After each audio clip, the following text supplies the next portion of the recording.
केदारनाथ मंदिर का रहस्य। पौराणिक कथा के अनुसार 12 ज्योतिर्लिंगों में से सर्वोच्च माने जाने वाला केदारनाथ धाम जो हिमालय की गोद में बसा है, लोगों की आस्था का सबसे प्रमुख केंद्र माने जाने वाले इस धाम का निर्माण 8वीं शताब्दी में आदि शंकराचार्य ने किया था। कई हजार फुट की ऊंचाई वाले 3 पर्वतमाला के बीच बसे केदारनाथ धाम में 5 नदियां मंदाकिनी, क्षीरगंगा, स्वर्णगौरी, मधुगंगा और सरस्वती का महासंगम भी देखने को मिलता है। इनमें से कुछ नदियों को काल्पनिक भी माना जाता है, लेकिन यहाँ पर सबसे आगे मंदाकिनी नदी है, जो कि सर्दियों के मौसम में उफान पर रहती है। यह ज्योतिर्लिंग त्रिकोण आकार का है और इसकी स्थापना के बारे में कहा जाता है कि हिमालय के केदार श्रृंग पर भगवान विष्णु के अवतार महत्पस्वी नर और नारायण ऋषि तपस्या करते थे। उनकी आराधना से प्रसन्न होकर भगवान शंकर प्रकट हुए और उनकी प्रार्थनानुसार ज्योतिर्लिंग के रूप में सदा वास करने का वर प्रदान किया। ये स्थल केदारनाथ पर्वतराज हिमालय के केदार नामक श्रृंग पर स्थित हैं। महाभारत के युद्ध द्र में विजयी होने पर पांडव हत्या के पाप से मुक्ति पाना चाहते थे।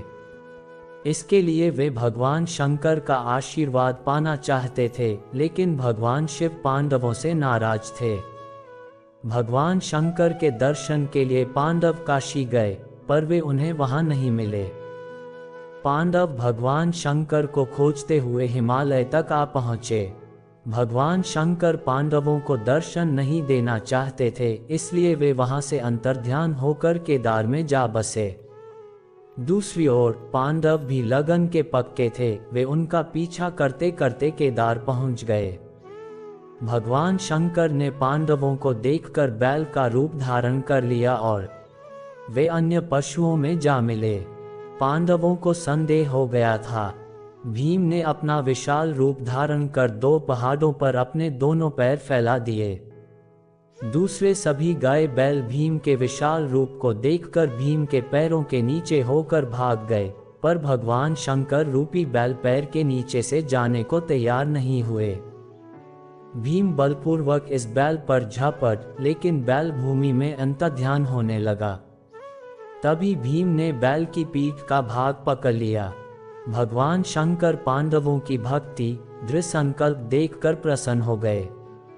उन्होंने तत्काल दर्शन देकर पांडवों को इस पाप से मुक्त कर दिया। उसी समय से भगवान शंकर बैल के पीठ की आकृति पिंड के रूप में श्री केदारनाथ में पूजी जाती हैं। जब भगवान शंकर बैल के रूप में अंतर्ध्यान हुए तो उनके धड़ से ऊपर का भाग काठमांडू में प्रकट हुआ। अब वहां पशुपतिनाथ का प्रसिद्ध मंदिर है। शिव की भुजाएं तुंगनाथ में, मुख रुद्रनाथ में, नाभि मदमदेश्वर में और जटा कल्पेश्वर में प्रकट हुए। इसलिए इन 4 स्थानों सहित श्री केदारनाथ को पंचकेदार कहा जाता है। यहाँ शिवजी के भव्य मंदिर बने हुए हैं। केदारनाथ मंदिर एक 6 फीट ऊंचे चौकोर चबूतरे पर बना हुआ है। मंदिर में मुख्य भाग मंडप और गर्भगृह के चारों ओर प्रदक्षिणा पथ है। बाहर प्रांगण में नंदी बैल वाहन के रूप में विराजमान हैं। मंदिर का निर्माण किसने कराया, इसका कोई प्रामाणिक उल्लेख नहीं मिलता है, लेकिन ऐसा कहा जाता है कि इसकी स्थापना आदि गुरु शंकराचार्य ने की थी। प्रातः काल में शिव पिंड को प्राकृतिक रूप से स्नान कराकर उस पर घी लेपन, तत्पश्चात धूप दीप किया जाता है। तत्पश्चात धूप जलाकर आरती उतारी जाती है। इस समय यात्री गण मंदिर में प्रवेश कर पूजन कर सकते हैं, लेकिन संध्या के समय भगवान का श्रृंगार किया जाता है। उन्हें विविध प्रकार से सजाया जाता है। भक्तगण दूर से केवल इसका दर्शन ही कर सकते हैं। केदारनाथ के पुजारी मैसूर के जंगम ब्राह्मण ही होते हैं। इन ब्राह्मणों को पूजा का अधिकार राजा जन्मेजय ने दिया था। वीडियो अगर पसंद आया हो तो वीडियो को लाइक और चैनल को सब्सक्राइब करें और अपने दोस्तों के साथ शेयर करें।